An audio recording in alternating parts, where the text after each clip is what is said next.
All right, I think we're going. So, hello everyone. My name is Tom Levine. I'm Cornerstone's technical specialist, and today we're going to be discussing how to use Word and Outlook together. We are going to have one small moment in Excel as well. I forgot to include that, but today we're really going over mail merge and how you can use that to benefit your business and send out lots of mailers at once, as well as some of the ins and outs of using Microsoft Word and Outlook and Excel all kind of together as one product. If you have any more specific questions on any of these as well, this is the webinar to ask about, which leads me into some of our housekeeping.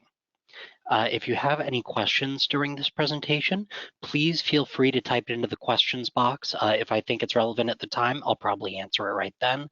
If not, I'll definitely get to it at the end of our presentation.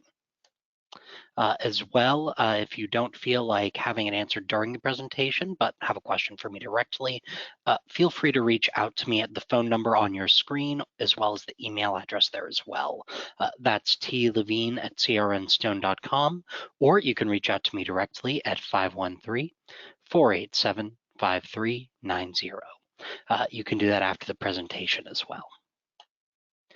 Also, if you're one of those people who like to attend our webinars but get a little busy, have to maybe dip out early, feel free to visit www.crnstone.com/webinar-series. It's that web address right up there on your screen, and we'll be going to it at the end of the presentation as well. All of our webinar recordings are here, uploaded once they're ready to go. So if you have any questions on any webinars, feel free to review them here as well. Also, don't forget, you can earn a $250 bonus through our Refer an Agent program. It's as simple as submitting a referral, then we track and monitor them over the next 6 months. And once they submit business within that 6-month period, you win a $250 bonus. It's really that easy. So feel free to go ahead and sign up if you feel the urge. So without further ado then, let's get started on mail merge. And typically you'll need a file to start, as well as sort of an outline typed up in Word. This is my starting data file, and it's actually available for you all to use as well for this sample. I would go ahead and check the handouts section and get that XLS document and that DOCX document titled Mail Merge Data-Practice and Mail Merge Overdue Notice. These are just the samples that I currently have. The email addresses that I have listed are all email addresses that either I receive here at Cornerstone or will kick back and will be fine to go with. Additionally, they also might have different contact names listed here. I realized right before the webinar that they didn't pull from this list on this left-hand side. All of these addresses, companies, individuals, all of it's all fake, or if it leads to an actual phone number, it's purely coincidental. It's not like we're giving away client information here, but it might be useful for you to follow along and have these files as well. One thing I do want to note before we move on from this screen, this is our table selection. It's from cell A1 to J11. And as you can see, each of these headings are titled. You'll need at least this much to do a mail merge. So some sort of client name, an address for where the emails are going. That's really the most that you need. But I have some other fields in here as well that I'd like you to note, particularly this owed amount and this due by date listed here. I also have some statuses listed as well, and that's because for today's example, we're actually going to be sending out overdue notices. This is something that's a little near and dear to my heart in commissions, and it's just a way to that I use to send out emails to a bunch of carriers at once. If I know they need to, send us some sort of funds for an overdue client or something, I can go ahead and list the client information on a sheet like this, and then just merge it right into a template that I keep on my desk. So you could do that if you also need to send out maybe client reminders to pay premium, or maybe if you're just trying to send out a mass mailer, this process would be really useful for you. So now that we have our Excel sheet up, I'm going to go ahead and if you made any changes, save them and close out. And then we're going to open up that Word document. The Word document that I have is the mail merge overdue notice that I pre-typed, but you can really just type these out as you will. The X's are just where I'm planning on inserting fields. So like if you're planning on putting in a client name that you'd want merged over, you can go ahead and list them as a bunch of X's here. That's just what I do to preserve the field, but you don't have to. You can also just leave blanks or just not type anything at all. The important thing, though, is that you have the draft of what your email will look like typed up in Word with those fields marked. I keep saying fields, and I promise it'll make a little more sense in a second, but all fields are areas that I'm going to plan on having the emails autofill with information from the Excel file we listed. For instance, this area right up here at the top, this like to so-and-so or from so-and-so field, that would just be the intro, like hello, Mr. and Mrs. Smith or something like that. And that actually pulls from that Excel file that I had to open. I'm going to go ahead and reopen it here as well. But that top area, the to such and such, that actually gets filled in from either this contact name listed here or the first, last, and prefix sections listed up over here. And I'll get into the detail on how it chooses that in a minute, but those are the fields that I'm just sort of marking out, areas that I want to be different for each email we're about to send. Then I would go to mailings once I have my draft ready, and I'm going to hit Start Mail Merge. You have multiple options here, and this is what makes Mail Merge really useful and why it's really important to be able to use the Excel suite all together, or not Excel, but the Microsoft Office suite all together as one thing. You can insert forms into letters. You can do emails. You can even print out full envelopes if you have an envelope printer, or just labels if you have a bunch of label paper and you're trying to print a bunch of addresses out. You can do that as well. And also it links to a directory. So if you've got access, this is the option that you can click to mail merge. And then there's just normal Word document merges as well. We're going to go into the step-by-step mail merge wizard because I think it gives you a bit more information. But once you click that, if you're using Excel 2019, it'll pop up on the side right over here. If you're using an earlier version of Excel, you might have a separate pop-up that kind of comes up as well. Once you are in your wizard, however, we're going to choose the type of merge we're doing. We're doing emails because we're just going to send out overdue emails. And then down at the bottom, there will be a hyperlink that says next. And I'm going to go ahead and circle that for you as well, just so you can see it a little better. Right down here at the bottom. So once you select your document type, you hit next.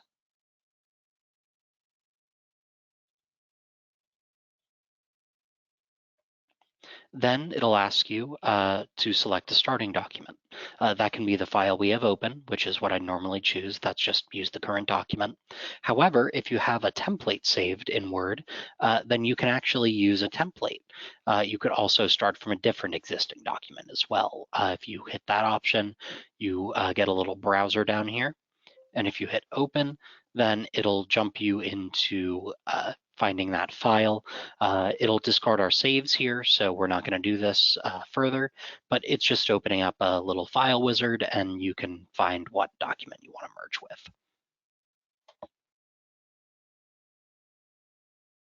You select one from your Outlook contacts. This is what you'd use if you're trying to do a mail merge just straight with Outlook, or because we have an existing Excel list, we're going to use that. I'm going to hit use an existing list and then hit browse. And when you hit browse, a file explorer will pop up.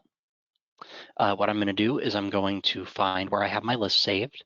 For me, that's under desktop, presentation, and it's this mail merge data practice tab here. And I'm going to hit open.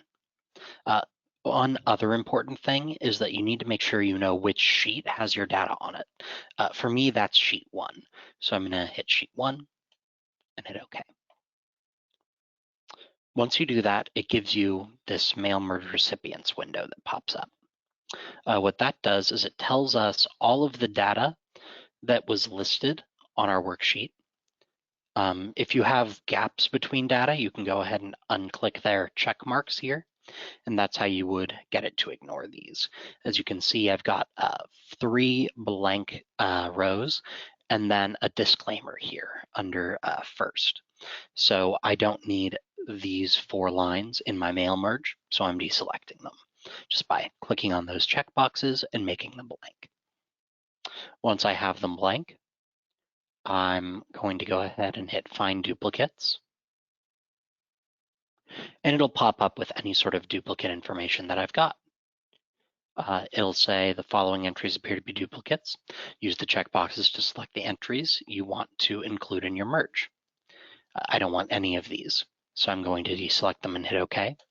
But this is what you would do just to deselect any multiple entries that you might have in your Excel file if the thing detects them here, the wizard. You can also validate your email addresses, and what you do is you'd click that. It says, I need to install address validation software before I can validate the addresses of the recipients. If you have an add-on already, you can do that. If not, just go ahead and hit No to exit out. Once you've got everything selected that you want to import with, just hit OK.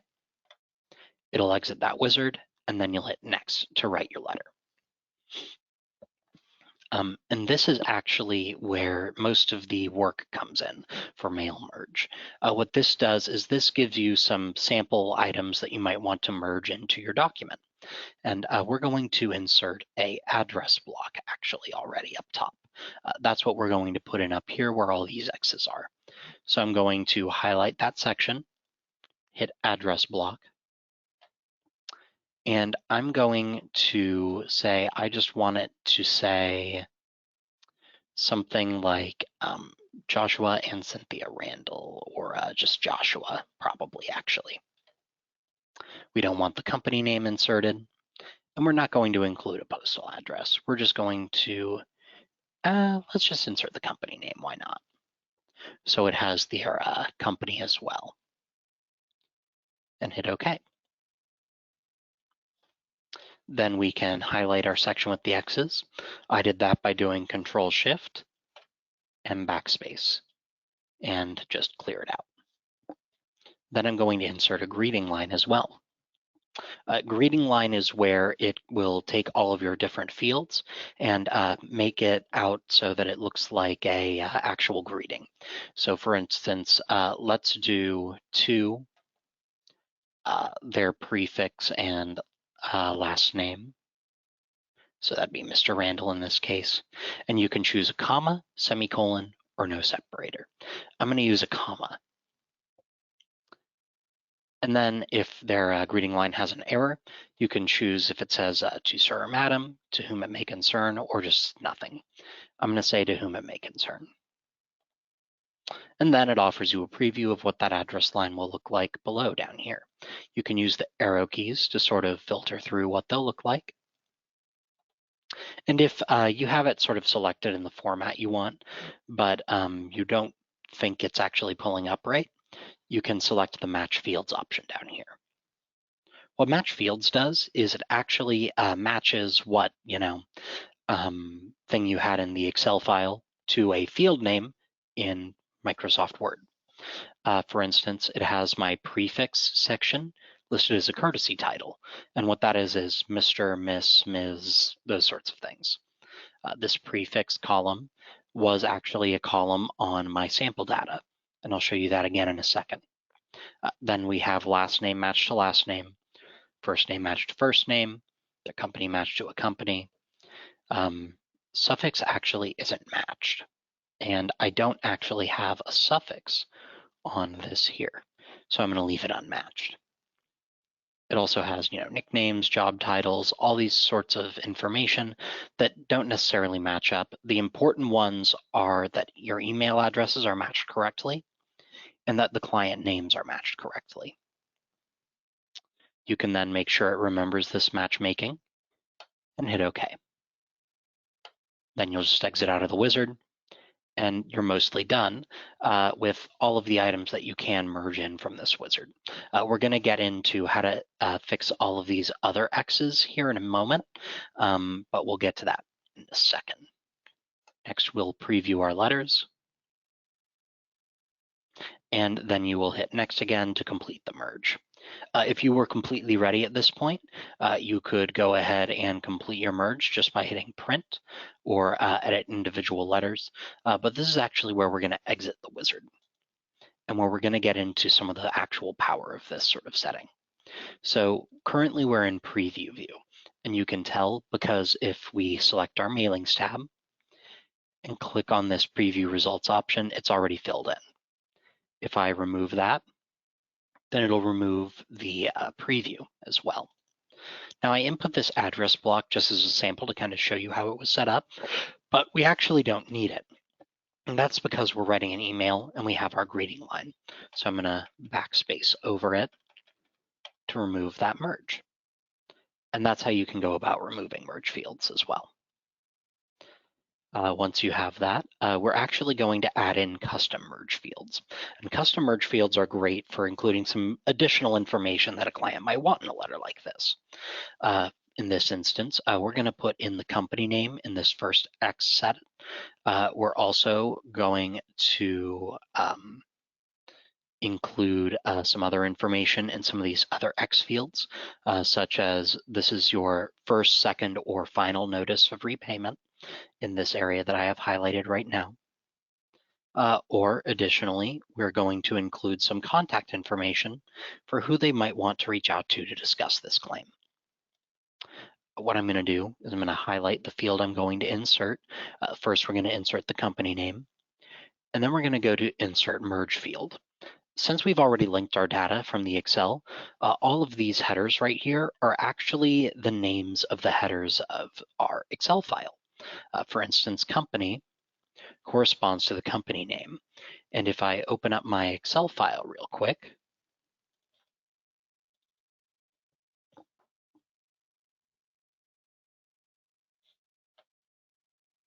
and look at person one, I already have it open and linked to this document, so it should have just given you a read-only. We can see that our first client, Miss Rebecca Stump, is getting her first overdue notice for Certia as a company. Now that I have the company name in here, if I hit preview results, our first client shows Rebecca to Miss Stump, and this field is actually still here. So we're also going to remove that as well. But as you can see, this company name I've input, Certia, is listed as well. First, we're going to enter there. And to remove a field, you're just going to highlight the field that you need to remove. Right-click on it. Update field. That's not seeming to work. Let's go ahead and edit the address block then. What we're going to do is we're just going to fully remove all the information. Actually, we're going to leave the company name there just so we can see it. Hit OK. And then we're going to go to highlight merge fields. And I'm just going to go ahead and highlight it, hit backspace, and that should delete it. And as you can see under our previewed results, it's gone now as well. And if I scroll through the rest of them, that address field is no longer popping up. So it always pays to preview just to make sure it fully deleted the field. Anyway, we were also going to insert some additional fields, and you can actually do that still from this preview results section. Anything highlighted in gray will be a merge field. In this block here, we're going to insert the status section. And if we look at our Excel file, status tells them the status of this notice. So to put that field in, I highlight it, go to Insert Merge Field, and I'm going to select the status column. And now I have statuses input in this email. It's really that easy to use the merge. So next, we need someone for them to contact in error. And I'm going to input a contact name. And then over here, I need to insert the contact's email address. So I'm going to reuse that email header. and we're just going to put in email. And there we have a sample filled out. It also is going to have their contact information below as well. We're going to insert a merge field and input contact name. And then under that, we're going to insert their contacts number as well. So now they have a phone number to contact. And we have a little good looking email. We have a overdue notice sent to Ms. Stump with Certia, her first notice, the full contact name, an email, who it's from, and the phone number as well. And if we scroll through our emails, we can see that this changes as we scroll through. So that is all of our different contacts that we're going to do a mail merge for. One last thing, make sure you have Outlook open as well before you hit go. And just make sure that you have your Outlook turned off for sending emails. You can do this a few different ways before we do this merge. You'd go to send receive, and you can say work offline. What that does is that disconnects you completely from a server so that even if you send information, it won't actually send it. But all of these emails will just go to me or go to the example, so you don't necessarily have to do that this time. Now that we're ready to go ahead and do the merge, and I have Outlook open, I'm going to make sure the Excel document I'm using for the merge is closed, make sure Outlook is open in the background, and then I'm going to hit Finish and Merge, send email messages. You can also use this to print off paper documents. You could use that address block that we had earlier as the address header for mailings for letters as well. Or if you're just printing off separate labels, you can print documents to print the labels as well. And we're going to send email messages. The to option is going to give us the header again. We're going to send it to all of the emails that were listed under email in our Excel document.